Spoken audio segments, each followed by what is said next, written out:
Bi urte pasatu dira Irunez txirrindularitza klubeko zenbait txirrindularik ez dutela lasterketetan parte hartzen, baina aurten desberdina izango da. Izan ere, pasaden astean klubak denboraldi honetako aurkezpena egin zuen eta antolatu behar dituzten lasterketen aurrerapen txikia egin zuten. Honen inguruan gehiago jakiteko Edurne Izagirre dugu gurekin, Irunez txirrindularitza klubeko presidentea. Kaixo, Edurne? Kaixo. Zer moduz? Ongi, ongi. Aipatu dugun moduan, kirolari guztiei pandemiak baldintzatu die, beraien prestaketa eta lehiaketak, eta noski, zuei ere gertatu zaizue, ez? Bai, hala da. Duela 2 urte, konfinamendua pasata, hilabete batzuk ibili ginen, bai zerbait entrenatzeko aukera eduki genuen, baina lasterketei buruz ezer gutxi. Kategoriarik handiena, juniorrak bai eduki zuten denboraldiko zati bat egiteko aukera, baina gainontzeko kategoriak, bai kadeteak, infantilak eta alebinek ez zuten aukera hori eduki. Bigarren urtean, bai kadetek eta bai juniorrek txapelketetan parte hartu izan zuten. Baina txikinak berriz ere ezer. Orduan 2 urte daramatzate korrika egin gabe, lasterketetan parte hartu gabe, ez direlako antolatu. Badirudi, denboraldi hontarako oraindik ez dira hasi, baina badirudi dena prest dagoela eta ibiliko direla.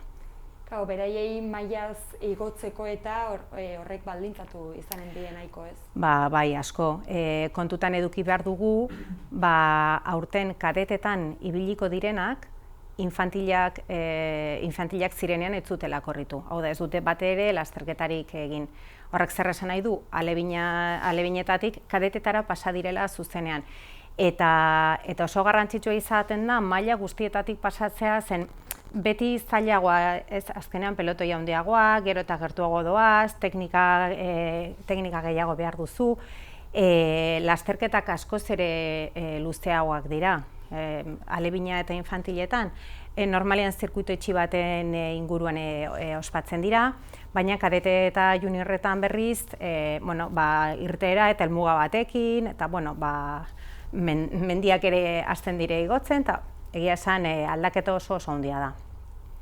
Eta, gaztetxoen prestakuntzan lan egiten duzuenentzat pesatze dut gogorra izan dela batez ere, lehiaketak ilusio berezia emate dutelako eta egiten duten lanaren fruituak hor ikusten direlako, ez? Hori da, argi dago, azkenean gazteak hori daukate askotan helburu. Eta ez bakarrik podiumera igotzeko asmoarekin, noski guztioi gustatzen zaigu horrelako gauzak, baina azkenean norberak daukan erronka hori ez, bakoitzak dauzkan helburuak lortu ahal izatea eta entrenatzea eta gero lasterketarik egiteko aukera ez edukitzea, egia esan frustrazioa handia da eta hori sumatu dugu, askok esaten zuten zertarako, ez? Txirrindan ibili, gero ezin badut lasterketarik egin. Eta aurten, dirudienez, erran duzun bezala, denboraldia normaltasunez abiatuko da, eta zuek ere zenbait lasterketa prestatu dituzue edo prestatzen ari zarete, ez? Bai, hori da. Asteburu hontan hasten dire lasterketa desberdinak, kategoria desberdinetan, eta baita gu ere, alebine infantiletan 2 lasterketa ospatuko ditugu Irunen. Denboraldi hontan 2 lasterketak Irun erdian Paseo Koloi inguru hortan ospatuko dira. Orain arte, bata bai Irun erdian egiten zen, baina bestea berriz Letxunborro hiribidean ospatzen zen.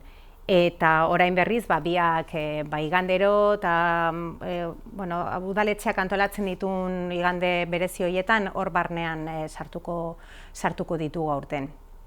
Eta gero hori kategoria txikienetan, eta gero noski San Pedro lasterketa daukagu, iaz ezin izan genuen ospatu, pena handiz onartu behar izan genuen egoera hori, baina aurten ilusio handiz buru belarri hasiko gera guztia prestatzen. Eta gero ekainean ere Juanma Garate martxa antolatzen da. Eta hortan ere buru belarri. Ekainaren 12an izango da, eta hori ere ilusio handiz. Azkenean noizbait urteren bat gelditzen zaizunean ezin duzula ospatu eta gainera horrelako egoeragatik, ez? Jendeak normalitatera bueltatzeko beharra dauka eta horrelako ekintzak dira laguntzen dutenak normalitate hortara iristen, ez? Eta aurten gainera badaukagu horrelako nobedade berri bat. Juanma Txiki ospatu antolatuko dugu, bat taldearekin batera.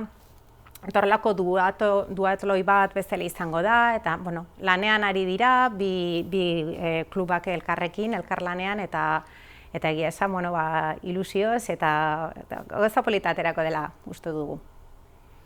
Eta, orain, 25 bat txirrindulari dituzue zuen taldean, uste duzu, normaltasunez lasterketa hauek ospatzea horrek ere erakarriko dula, ez? Jende gehiago agian klubera eta zuekin parte hartzera eta zuekin lasterka egitera, ez? Bai, helburuetako bat ere, lasterketak, alemin eta infantilen lasterketak Irun erdira eramatea helburu hori da ere, ez? Jende askok txirrindularitza guztiok jarraitzen dugu asko edo gutxi, turra dela eta, giroa, buelta eta bar. Baina badirudi urruti gelditzen zaigula, ez? Eta egia esan, hemen afizio handia dago, Euskal Herrian afizio handia dago. Eta ikuste dezaten askotan, pasioan zoaz, eta ikusten duzu, begira, jende gaztea txirrinda zabil eta kaso gustatzen zaizu, ez? Eta egia esan, helburu horrekin ari gara pixka bat ere lan egiten, ez?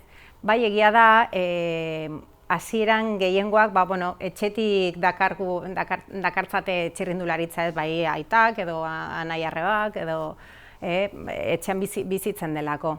Baina, poliki lan hori egiten ari gara. Neskak ere badituzue, gainera pasaren asteburu honetan Mallorcan egon dira, pista txapelketan, Espainiako txapelketan, eta 6. postua lortu dute proba batean. Kosta egiten da, neskak hurbiltzea zuen klubera eta txirrindularizatera eta lasterketetan parte hartzera? Orokorrean txirrindularitzara. Hortan lan handia egiten ari gara, bai kluben aldetik eta federazioen aldetik eta bar. Baina, ez dakigu zergatik. Orokorrean ikustu dut kirola guztietan ari da gertatzen, ez? Eta txirrindularitzan emakumeak daudela ere erakutsi behar dugu eta ezagutzera eman behar ditugu. Baina, luzerako lana da, eta hortan ari gara egia esan, harro gaude, denboraldi honetan dauzkagun bi kadeteak Euskal Selekzioarekin joan dira Espainiako txapelketara, kriston lan egin dute, pistan ere oso ondo ibiliak dira, hemen Donostian ibili direnean, eta egia esan oso konten. Eta gainera, nik uste dut horrelako bi neska gazte egiten ari diren lana erakustea, ikus dezaten beste neskak, beste emakume guztiok ikusi dezagun, lortu daitekela. Azkenean egiten duten lana entrenamentuak eta berdinak dira. Eta beraien artean daukaten giroa, bai neska mutilen artean izugarrizkoa da. Eta egia esan, orokorrean da, ez? Bizitzan orokorrean, kirolan orokorrean, egin behar den lana poliki eta horrelako momentuak eskertuz eta aprobetxatuz erakutsi egiten den lana. Agian arazoetako bat izaten alda erreferente falta badela, ez? Edo, kostatzen dela edo zaila egiten dela emakumeak ikustea horrelako lekuetan. Hala da, eta nik uste dut medio desberdinak erabili behar dira, zetik gu nik emakume bezala txirrindularitza jarraitu dut, baina ez dut orain arte ez dut emakumezkorik ezagutu. Baina bai berriz txikitatik txirrindulari gizonezko asko esango nizkizuke. Eta orain prentsan eta egiten den lana azkenean denon artean egin behar dugun lana da eta iritsiko gara, noizbait. Zu ere Irunes klubeko lehendabiziko presidente emakumea zara, horrek ere lagunduko du, ez? Pentsatzen dut, txikiek, gaztetxoek ikustea horrelako karguetan ere emakumeak daudela eta txirrindularitza mundun, kirola mundun, emakumeak daudela gidatzen. Ba, ala bada, begira hori eramango dut nirekin egia esan. Bai, azkenean gaitasunak guztiok dauzkagu berdinak, gauza ez da gizonezkoa edo emakumezkoa izan. Eta egia esan ni oso gustora nago.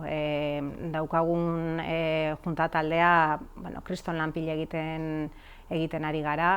Eta azkenean, ni orain presidente bezala nago, orain arte presidente orde bezala nenbilen, eta pixkat zikloa bukatuko dut presidente bezala, baina realitatea askotan aurpegia eman behar duena ni naiz, baina egiten ari garen lana banatua dago eta lan handia egiten ari gara guztiok. Baina disfrutatzen, azkenean, astentzera nik hasi kasualitate, semea hasi zelako eta bar, eta semeak da bukatu du klubean bere etapa, eta oraindik ni jarraitzen dut, baina egia esan asko disfrutatzen dut, eta daukaren taldearekin, luze. Eskerrik asko Edurne, eta zorte on denboraldi honetarako. Bai, mila esker zuei.